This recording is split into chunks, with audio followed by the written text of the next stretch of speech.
सबसे पहले आप सबों को शुभ संध्या।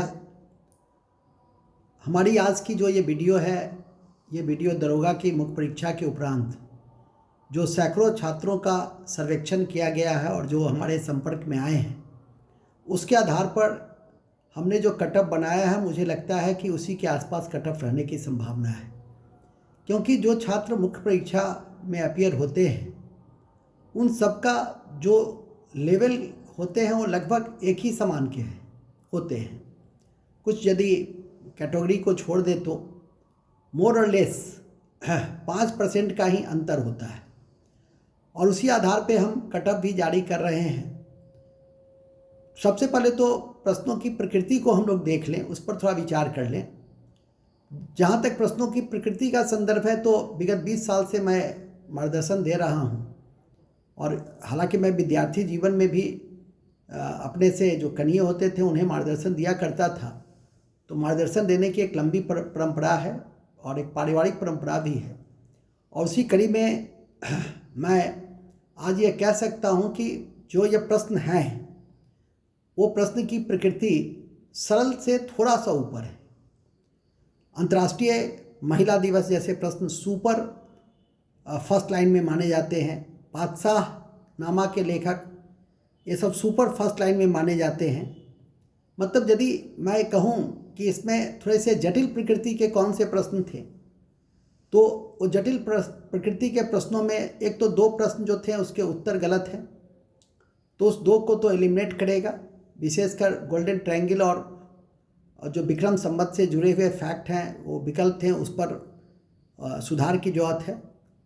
और इसके अलावा थोड़े से जो जटिल है, विद्यार्थियों को जो कठिनाई हुई होगी वो मुख्यतः विद्यार्थी को जो कठिनाई हुई होगी वो मुख्य रूप से जिस बिंदु पे है वो बायोलॉजी के कुछ शब्दावली में, जैसे अपरा दिया या प्लेसेंटा दिया, जो फर्स्ट लाइन ही है।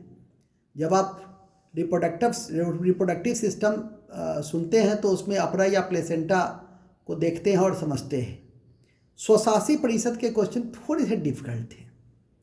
या 1567 से 68 मेवाड़ पर आक्रमण किया, वो थोड़ा सा वो फर्स्ट लाइन था, सुपर नहीं था। उसी तरह से वरीयता क्रम से लेकर निर्विरोध राष्ट्रपति, कौन सा प्रधानमंत्री मुख्यमंत्री नहीं रहा, आपातकाल में कौन से अनुच्छेद निलंबित नहीं किए जा सकते हैं, शिक्षा और संस्कृति का, ये सब शिक्षा संस्कृति से संबंधित कौन से अनुच्छेद थे, अल्पसंख्यकों के, राष्ट्रपति के चुनाव की विवाद कहाँ जाती है। तो ये सारे फैक्ट आपके फर्स्ट लाइन फैक्ट्स में आते हैं। चाहे वो राज्य मानवाधिकार के अध्यक्ष के रूप में था, कनिष्क की राजधानी थी, अश्वमेध यज्ञ करने वाला कौन सा गुप्त शासक था, बाजार नियंत्रण की प्रणाली किसने दिया, आत्मीय सभा की स्थापना किसने किया, कौन सा नदी ज्वार नद मुख बनाती है, कौन सी नदी डेल्टा नहीं बनाती है, सब फर्स्ट लाइन फैक्ट्स में आते हैं। केबू लामजाओ जो विश्व का पहला तैरता हुआ राष्ट्रीय उद्यान है, वो गांधी सागर परियोजना किस नदी पर है, वो गारो खासी जयंतिया, ये सब ये सुपर फर्स्ट लाइन में आते हैं। कठिन में जो मैंने कहा कि 87% है, थोड़ा मेवाड़ का आक्रमण, उसमें कन्फ्यूजन हो सकता है।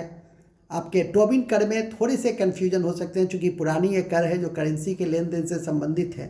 तो ऐसे प्रश्नों में थोड़े से छात्र चिंतित हो सकते थे परीक्षा भवन में। नौजवान सभा, हालांकि जो सही ढंग से पढ़ते हैं नौजवान सभा पढ़ते ही हैं, चूँकि हमारे यहाँ तो ये सब तथ्य तो लड़के यूं ही याद कर लेते हैं और उसे किसी प्रकार की कठिनाई नहीं होती है। या कंबोडिया वगैरह के जो क्वेश्चंस हैं ये भी बहुत सरल प्रकृति के हैं। कुछ छात्र कह रहे थे मैपिंग बेस्ड था सर, ज्योग्राफी के मैप के आधार पर बनता। अरे आसियान के कंट्री हैं, आसियान का तो 10 कंट्री यूं ही याद रखते हो यार, ठीक है कि नहीं। तो भोपाल गैस दुर्घटना से संबंधित क्वेश्चन था, या व्यापकत सिद्धांत से किसने दिया, डलहौजी ने, रैयतवाड़ी व्यवस्था टॉमस मूर, ये सब फर्स्ट लाइन क्वेश्चंस में आता है। मिनी माता है रोग किसकी अधिकता से होती है, या लोकसभा में प्रथम विपक्ष के नेता कौन थे, राम सुबक। तो ये सब आपके, यहाँ तक कि ये सब भी फर्स्ट लाइन में ही थे। यहाँ तक कि जो मैथ्स थे, मैथ्स को 3-4 मैथ्स को छोड़ दीजिए, 3-4 मैथ्स जटिल प्रकृति के थे, तो 4 मैथ्स हुए और 2 आपके क्वेश्चन गलत हो गए और 2 से 3 डिफिकल्ट प्रकृति का। मतलब 90 क्वेश्चन आप आराम से, जो मुख्य परीक्षा की तैयारी कर रहा है, विगत 10 महीनों से 11 महीनों से तैयारी कर रहा है, तो मुझे लगता है कि उसको कहीं कोई कठिनाई 90 क्वेश्चन बनाने में नहीं थी। और यदि वो 4-5 तुक्का ही मारता तो भी वो 85 के आसपास, 80 से 85 आराम से आ सकता था।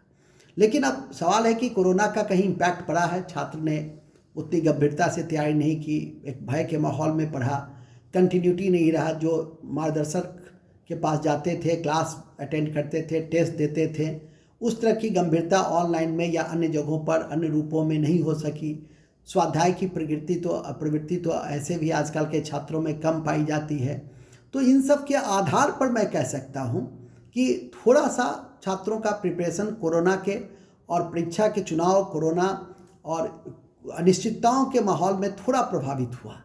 लेकिन उस आधार के आलोक में और सैकड़ों छात्रों के सर्वेक्षण के आधार पर मैंने जो कट ऑफ बनाई है, वो कट ऑफ ये कोई आयोग के द्वारा जारी कट ऑफ नहीं है, लेकिन हर साल बीपीएससी का हो या अन्य सेवा का हो, मेरे द्वारा जारी की जाती है। अब तो यूट्यूब पे मैं ऑनलाइन, ये कोरोना के पृष्ठभूमि में ही मैं आपके समक्ष आया, उससे पहले तो मैं यूट्यूब पे नहीं रहता था। और उस आधार पे जो मैं कट ऑफ जारी कर रहा हूँ वो आधार है, और उसी का आप समझ लीजिए कि 1-2 क्वेश्चन ऊपर नीचे, मैक्सिमम 3 क्वेश्चन रहेंगे, 2 से ज़्यादा नहीं होगा इन द वर्स्ट केस, क्योंकि छात्रों का कभी कभी स्तर अधिक हो जाता है या कतिपय कारणों से कुछ जगहों पे अच्छी रिजल्ट आ जाती है, वो तो अलग कारण है। तो निश्चित रूप से मैं कह सकता हूँ कि 2 तो रहेगा ही, 2 का अंतर रहेगा ही, 3 भी हो सकते हैं। लेकिन 70 यदि कोई बना रहा है, सही 70 अंक आ रहे हैं, मतलब 140 अंक सामान्य कोटि में। पहले हम सामान्य कोटि के पुरुष वर्ग की चर्चा कर दें। सामान्य कोटि में यदि कोई 140 इस क्वेश्चंस के आधार पे ला रहे हैं तो उसका चयन सुनिश्चित है, उसे कोई भी नहीं रोक सकता है, ठीक है कि नहीं। और जहाँ तक उसके अंतिम चयन की बात है, इस वर्ष चूँकि अंतिम चयन 6.5 मिनट का दौर हुआ है, तो थोड़ा सा यदि वो 2-3 क्वेश्चन सरप्लस में है, 72-73 पे है, तो निश्चित रूप से उसकी संभावना है। पिछले बार बहुत ज़्यादा अंतर नहीं थे, पिछले बार सीटों की संख्या भी कम थी, 1700 शायद 1700 सीट थे, और इस वर्ष 2400 से अधिक सीट है। तो मुझे लगता है कि उस आधार पे मैं आपको कह सकता हूँ कि आपका यदि 72-73 है तो आप 100% यदि दौड़ जाते हैं तो आपको दरोगा की जो वर्दी है उससे अपने आप को आप सुशोभित करेंगे और घर परिवार समाज सबको गौरवान्वित करेंगे। इसके अलावा पुरुष में जो ओबीसी हैं तो ओबीसी का कट ऑफ 1 से 2 अंकों का ही अंतर होता है, तो इसे भी ध्यान रखने का प्रयास करेंगे। इसके अतिरिक्त ईबीसी हैं, तो ईबीसी का भी कट ऑफ में बहुत ज़्यादा का अंतर नहीं है। यदि 70 जाता है जनरल का पुरुष और ओबीसी जाता है 68-69, तो ईबीसी में 65 से 67 के बीच रहेगा, ठीक है, ध्यान रखिएगा। लेकिन यहाँ पर सबसे ज़्यादा जो लाभकारी पक्ष है वो ईडब्ल्यूएस है, उसका अनसर्टेन कट ऑफ आ रहा है आजकल, और यह मैं बराबर कहता भी हूँ कि 1-2 सालों तक ये प्रवृत्ति रहेगी। और मुझे लगता है कि 65 के आसपास जो ईडब्ल्यूएस वाले हैं और ईबीसी वाले हैं, वो दोनों लगभग एक ही स्तर पे रहेंगे, 65 से 67।